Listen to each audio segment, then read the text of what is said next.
बिस्मिल्लाहिर्रहमानिर्रहीम जी। हमारा second part है आर्टिकल ऑफ एसोसिएशन। हमने मेमोरेंडम ऑफ एसोसिएशन को कवर कर लिया है और उसकी हमने जो 7 क्लासेस हैं उन पे हमने मुख्तसरन बात कर ली है। बाकी आप डिटेल में इंशाल्लाह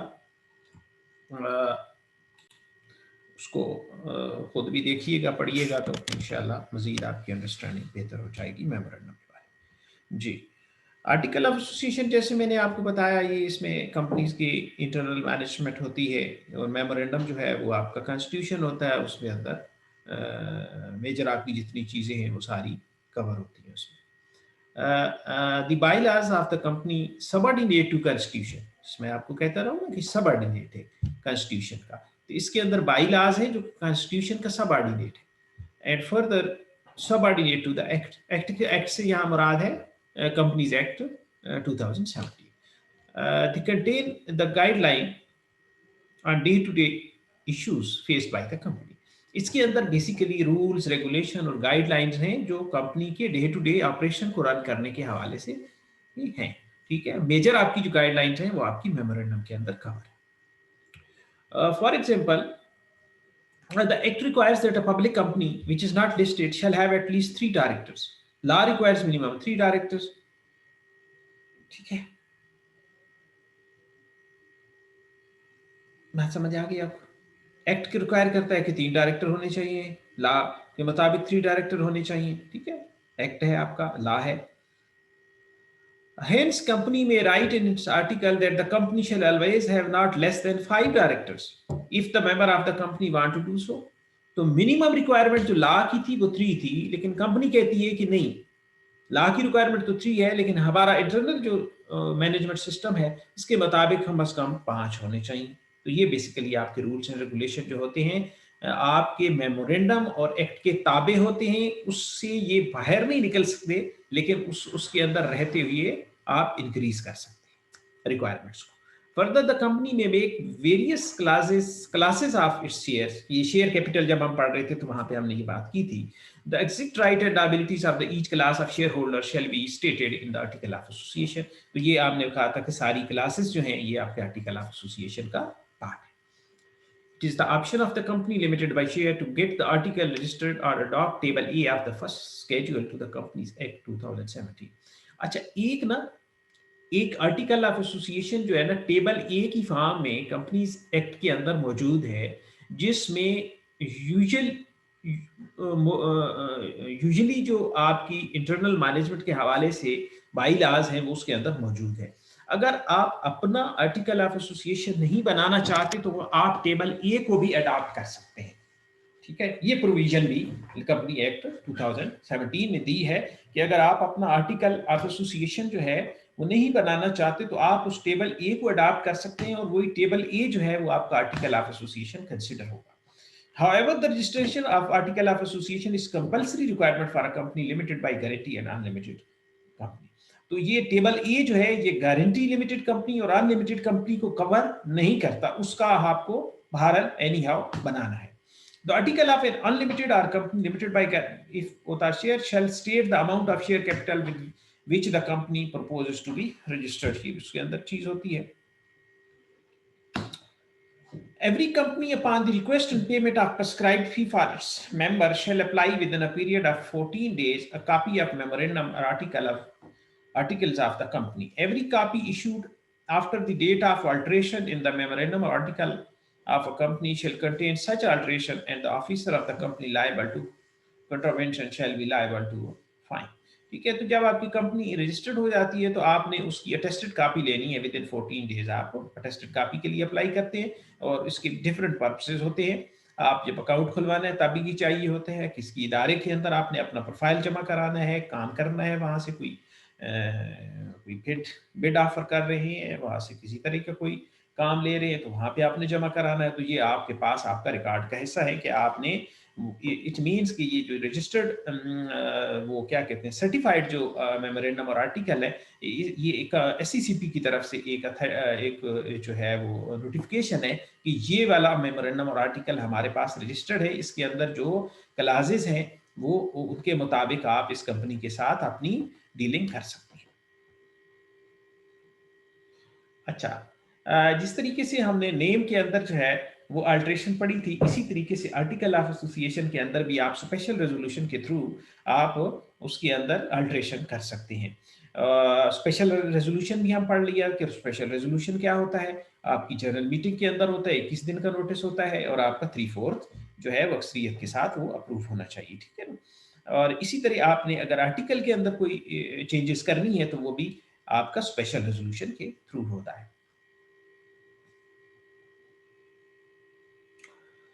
लेकिन यहाँ प्रोविजन है कि if such alteration affects the substantive right और liabilities of a member or a class of members, it shall be carried out only if a majority of at least 3/4 of the member or of the class of members affected by such alteration, as the case may be, exercise the option through vote personally or through proxy for such alteration।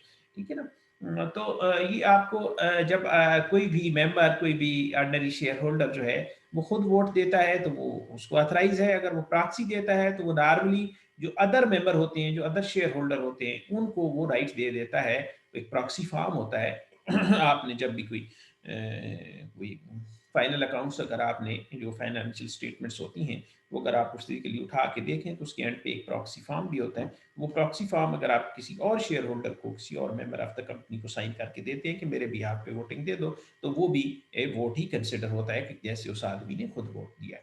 A copy of article of association shall be filed by the company with the registrar within 30 days from the date of passing of resolution। तो आपने जो resolution के अंदर कोई amendment अगर पास की है आपने आर्टिकल ऑफ एसोसिएशन के अंदर, तो वो 30 दिन के अंदर अंदर, यानी मीटिंग होने के बाद, पास से उसके पास होने के बाद आपने 30 दिन के अंदर अंदर रजिस्ट्रार के पास सबमिट कराना है, ठीक है। और वो उसको अकॉर्डिंगली रजिस्टर करेगा। उसके बाद जनाब ये commencement of business and registered office, इसके मतलब कुछ क्लासेस हैं, ये इनको गो थ्रू करते हैं। कमेंसमेंट ऑफ बिजनेस का एक certificate of commencement of business होता है जो सिर्फ आपकी पब्लिक लिमिटेड कंपनी के केस में होता है, प्राइवेट केस में नहीं होता। A private company and guarantee company limited not having share capital can commence their business and exercise all of power regarding borrowing after incorporation of the company without needing to do anything further. However, other companies are required to commence the business only after they obtain certificate of commencement of business from the registrar। ये बात हमने पहले की है कि certificate of commencement of business आपको जब मिलता है तो आप अपना बिजनेस स्टार्ट कर सकते हैं पब्लिक लिमिटेड के केस में।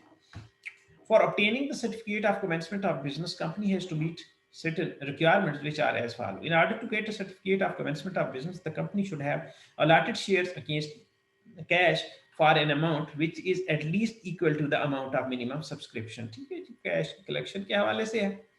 इसकी एक एग्जांपल है, the minimum amount of money which is required to commence the business, for example company would need a building, machinery, equipment and working capital budget for starting the business। If company has not got sufficient funds for all this, company would not be able to commence its business, hence this amount must be available in order to obtain a certificate of business। तो certificate of business आपको उस सूरत में मिलता है जब आपके पास एक feasibility study होती है कि आपने ये मशीनरी लेनी है, इतना इतना आपका इनिशियल एक्सपेंस है, तो वो आपके पास उतने फंड्स अवेलेबल होंगे तो आपको certificate of commencement of business मिलेगा, अदरवाइज नहीं मिलेगा। ठीक है। Further, the director of the company should have paid to the company full amount on each of the shares taken or contracted to be taken by them for which they are liable to pay in cash।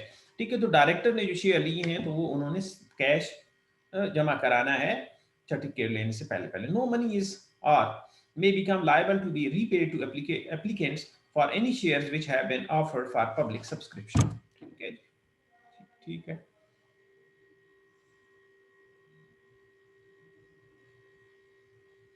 ये हमने prospectus जब पढ़ा था तो उसमें हमने पढ़ा था कि जब भी कोई शेयर कंपनी ने या डिबेंचर इशू करने हैं तो उससे पहले पहले जो उन शेयर्स और डिबेंचर को एक्सचेंज के ऊपर, पाकिस्तान स्टॉक एक्सचेंज के ऊपर आपने लिस्ट कराना है। उसका प्रोसीजर ये है कि कंपनी इशू प्रोस्पेक्टस, ये हम डिटेल में प्रोस्पेक्टस पढ़ चुके हैं, and fix a date for payment for applicate against its securities and simultaneously file an application for listing of securities to the exchange. People deposit money into the bank as required by the company. ठीक है, उसके बाद क्या होता है कि company wait for listing from exchange and provide for any further information or deficiencies as pointed out by the exchange, the company is given certificate of listing and it can now use the money of applicant allot them shares। ठीक है, ये एक procedure है आपकी listing with stock exchange, जिसे कहते हैं public listed company. तो ये बेसिकली लिस्टिंग की बात हो रही है कि स्टॉक एक्सचेंज के साथ आप लिस्टेड होंगे तब आपके शेयर और डिबेंचर जो है वो फ्रीली एक्सचेंज हो सकेंगे। If listing is review the money from applicant must be repaid फोर्थविथ। तो अगर आपकी लिस्टिंग नहीं होती तो आपने अगर कोई सब्सक्रिप्शन ली है तो आप उसको वापस करेंगे, चाहे वो डिबेंचर है चाहे वो शेयर्स हैं। Until such money is repaid, company shall not be allowed to commence business, right? For obtaining certificate of commencement of business, there should be filed with the registrar a duly verified declaration by the chief executive or one of the director and the secretary that the aforesaid conditions have been complied with. ये compliance certificate जमा कराना है जी आपने.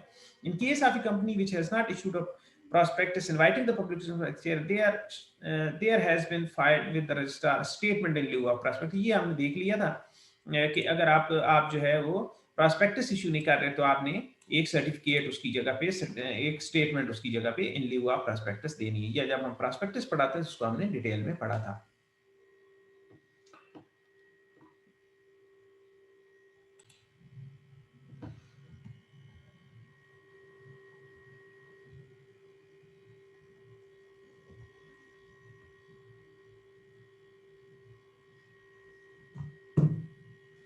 जी, यहाँ तक हमने cover कर लिया था।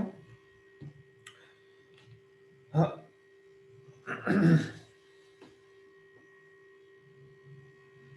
ठीक है जी, सर्टिफिकेट ऑफ कमेंसमेंट के बारे में बात की गई है जी। उसके बाद आपका रजिस्टर्ड ऑफिस के बारे में हमने शुरू में बात की है।